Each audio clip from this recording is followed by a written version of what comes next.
Hey there, Hetty here. A very casual chat today for the tarot aficionados among us. I was throwing cards earlier and was moved to peruse some of Elle's of Sacred Seeds old videos, which are still available on her channel. I ended up rewatching her Celtic Cross video and thought, yeah, it's true. Pretty much anybody who spends time with the tarot will eventually develop their own preferences for reading a Celtic Cross spread. For no more reason than because I felt like it, I thought I'd go ahead and share mine. The Celtic Cross is one of those classics that has traditionally felt awkward and imperfect in my hands, but I've slowly sorted out an approach that works for me. For a long time, some of the card positions just didn't feel like they were carrying their weight, and others conflicted with my sincere belief that if practical psychic awareness exists, I am thoroughly bereft of it. Which means that, by and large, I don't feel comfortable with card positions that rely too heavily on the prediction of external events, at least when their predictive accuracy isn't immediately confirmable by the querent. An example of a future-oriented position that is immediately confirmable appears in my version of this spread, though. And what makes it confirmable is that it isn't about predicting outcomes so much as it's a prediction of the querent's response to a scenario, one which reflects their usual reactions to being embroiled in similar quandaries. Since the querent can immediately introspect and either confirm that, yeah, I do think that I tend to react that way, or correct the interpretation of the central pattern, I, as a reader, then feel much more comfortable leaning into the messages I find in the latter cards. A second position, the last one, likewise has a more divinatory twist, but it's more experiential in focus and, again, invites interpretation by the querent to rely on their own expectations and understanding of themselves in evaluating its meaning. These fit much better with my preference for using tarot as a delving tool rather than event predictor. But I'm jumping ahead slightly. Let's begin at the beginning. The first four positions of the spread, as I read them, are essentially unchanged in that they are a card that represents the querent's current state, a second card representing that which crosses them, a card representing the past, and a card representing the future. My preference is to flip all four over immediately because I see these four cards as a tableau that tell a story together. Interpreting them one at a time is therefore needlessly fussy and inaccurate. What makes interpreting them as a whole so important is that I see the past, present, future cards as capturing not an abstract whole or reference to specific events that have or will happen necessarily, but as a depiction of the process the querent usually takes when encountering a similar barrier in their life, a similar scenario. In psychoanalytic lingo that sometimes seeps into sort of more witchy spheres, these three cards would essentially capture a repetition compulsion, with the crossing card defining the drive or precipitating event that motivates the response. In other words, when X, the past, occurs and the querent finds themselves in Y, along with the sort of challenge or crossing card we see here, motivator, what have you, then they generally end up doing Z, the future. I'm going to provide interpretations of cards as we go, as I think it's helpful in illustrating how I think of the relations between cards, which is the thing I'm hoping makes this whole little spiel interesting, and which makes this approach to the spread work really well for me where others haven't so much. Using the cards here, which I've laid out in the same pattern as came up for me during a reading, welcome to your tour unasked for insight about me, I guess. I'm going to run through a stripped down version of the reading in order to kind of facilitate explanation. So based on these, I would frame my interpretation like this. The relationship between my academic, professional self and spiritual practice-focused self has been changing over the past several months. The careful segregation of each has been dissolving. Whereas I've traditionally hopped back and forth between these two major foci in my life, the nature of what I've been doing has allowed, or really even necessitated, a blending of the two. Knowledge and skills gained primarily through my spiritual pursuits has ended up becoming foundational in my professional work. I've always experienced the reverse, but this is the first time that, it's actually a two-way street, as it were. This new unified norm really marks the completion of a transition I've been headed toward for the past couple of years. It's new territory I'm in now, which is pertinent for how I'm reading the rest of the spread. Nevertheless, it's been a remarkably busy past few months, and as happens during such periods, I've had little time to embed myself in the more intensive spiritual works, with regular communication with my deities being among those things that have been backburnered while I've been inundated by work and studies.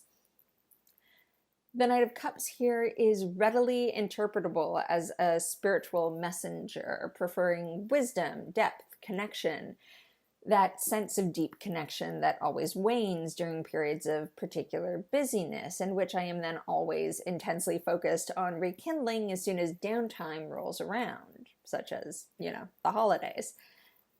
My pattern has traditionally been just that, to immediately throw myself into intensive practice, to swap being buried in work for burying myself in spiritual efforts. The Eight of Coins captures this single-minded and above all effortful approach to my perennial renewal of intimacy with the deities I work with. And I mean, this approach has worked for me, does work for me. But here it is laid out in the reading, and so I'm brought to wonder, maybe there's something about this that I'd benefit from changing, and maybe the world, with its reference to endings and culminations, is a hint that now is the time to consider changing my approach, breaking this repeating pattern. Worth noting is that the Celtic Cross is pretty catch-all in terms of layouts. It absolutely can be approached with a question in mind, but I've also found that reading it the way I do now really allows showing up with a blank slate and no particular goal in mind, and still just letting the cards largely dictate the topic, and that seems to work pretty well. What I like about this sort of interpretation for the first four cards is that it's process-oriented. These aren't static one-time descriptors of discrete points in time. They're a pattern of events and reactions that in and of themselves provide insight into the inner experiences and beliefs the querent holds, beliefs that are further informed by the next two cards in the spread. I call these by fairly classic terms. In fact, that will hold for pretty much all the positions anyway. I don't have super special personal names for them or anything. So deeper truth and higher ideals. For me, the deeper truth card reflects an aspect of the querent's beliefs, character, what have you, that help explain why the process depicted in the first four cards generally plays out the way it does. What is it about the querent that drives them toward that pattern? Meanwhile, the higher ideals card clarifies what desire/conviction the querent holds, but that is fundamentally incompatible with the recurring pattern. What is being undermined or kept out of reach because of the pattern that typically unfolds? With the Nine of Wands, I'd say that one of the things that results in the pattern playing out is an ingrained tendency to believe that if I'm not taking the appropriate steps, if I'm not really trying, if I'm not keeping my guard up, I'm not going to get the thing I want.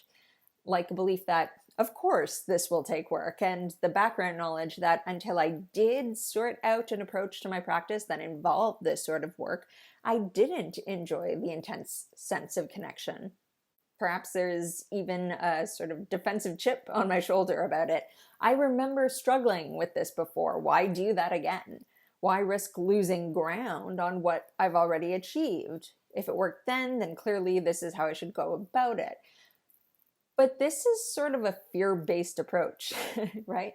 A nearly compulsive need to adhere to the idea that there is a meaningful cost to loosening my grip on how I have traditionally done things, and this seems fundamentally at odds with the higher ideal.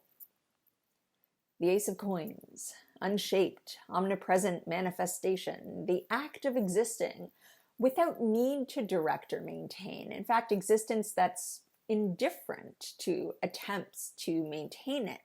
The ace indicates the presence of a thing without intervention, an effortless presence. And in the context of the spread so far, speaks to the idea of experiencing that deep sense of connection that I typically work hard to achieve and maybe don't need to work for the way I have been. That it's just kind of there, and that the work is not really necessarily contributing to changing that potential. That's the hope, anyway. The desire captured in the Ace of Coins, to have at hand, to be able to take for granted that it is there with or without the infusion of sweat. There's an interesting implication in that card, I think. One that I can look to other cards coming down the line to confirm or refute. If the connection is there regardless of effort, then why don't I feel it when I don't go through the usual rigmarole? There's typically a reason for why we feel like or assume a goal, dream, or whatever is out of reach or needs to be approached in a particular manner. So with the first 6 cards, I have the state of affairs, the process that typically plays out in such circumstances, a key feature of what maintains my bias toward repeating that cycle, and the thing I'm missing out on / yearn for as a result. With the 7th card, frequently called the lessons card, I get pretty much exactly what it says on the tin, a sense of what concept or wisdom I haven't internalized that would facilitate me ending the cycle and perhaps getting closer to achieving the Ace of Coins.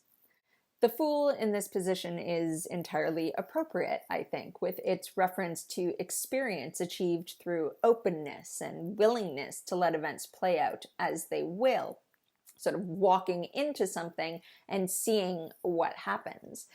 It seems to reinforce the juxtaposition of effort versus effortlessness, the idea of why search what's manifest all around you? Just dive in. There's no aspect of studiousness or strategy here. The Fool is fulfilled simply by maintaining a game and inviting spirit. This is in stark contrast to the Deeper Truth card, which depicts an outlook that is anything but naively trusting that things will just work out. And so, in summary, the spread so far can be expressed as possessing the characteristic of the 9 of Wands. I do X when I ought to be approaching things with the outlook of Y, which would in turn facilitate the occurrence of Z, the Ace of Coins. So the 8th card now, again, it's one I interpret in its usual terms. It captures environmental influences, and I pay attention to these especially insofar as how they interact with the Deeper Truth card and the Lessons card. The Death card echoes the idea of culmination, transformation, a transition point wherein one phase ends and another begins. It also highlights the shifting sands and ratcheting pressure that are major features of my external life, my day-to-day experiences, because, well, they're baked into academic structure and that's where I live. Instability, while entertaining in the right doses, has a tendency to evoke a desire to cling to familiarity in an effort to maintain control, even if that control is illusory. I'm sure I'm not alone on that one. And here I see an environmental context that stands to reinforce my habit of working, because the working itself provides me with the impression of progress and predictability, even when it's not necessarily the best approach.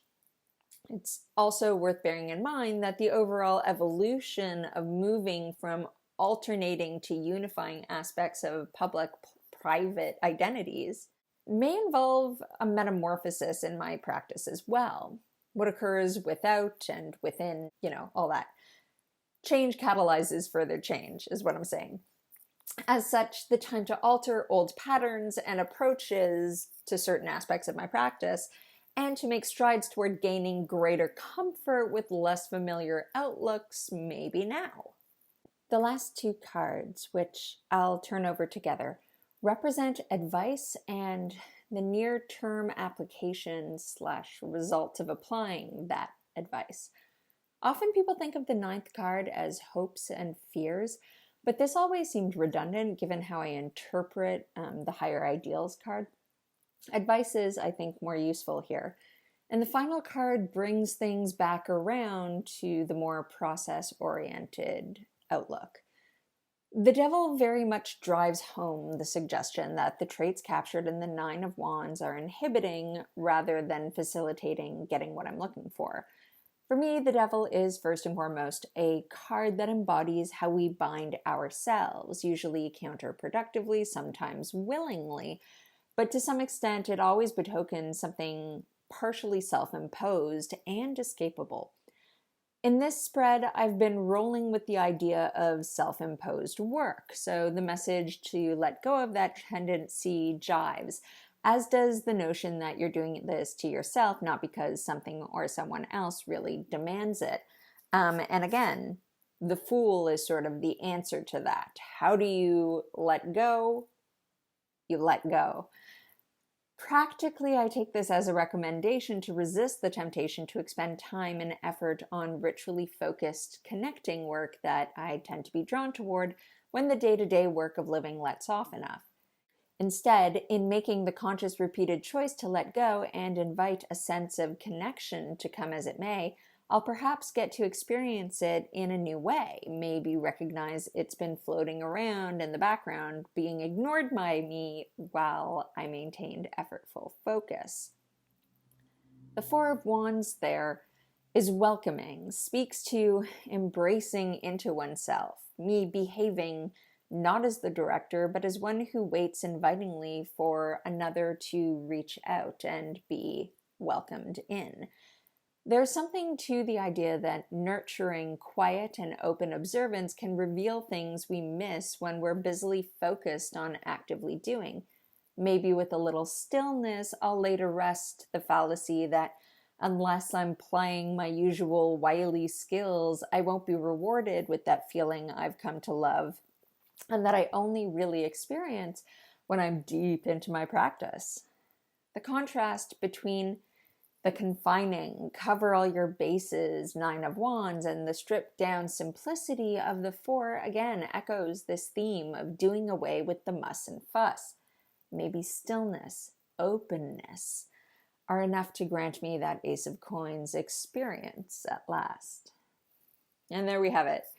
That's how I currently approach a Celtic Cross spread. If there's a theme to the spread itself rather than the specific set of cards I've been using to demonstrate it, it's that it's process rather than event focused, which works with my particular bent and which I find particularly useful when it comes to exploring one's feelings, impulses, and behavioral traps. And on that note, a happy new year to you all, and my best until we speak again.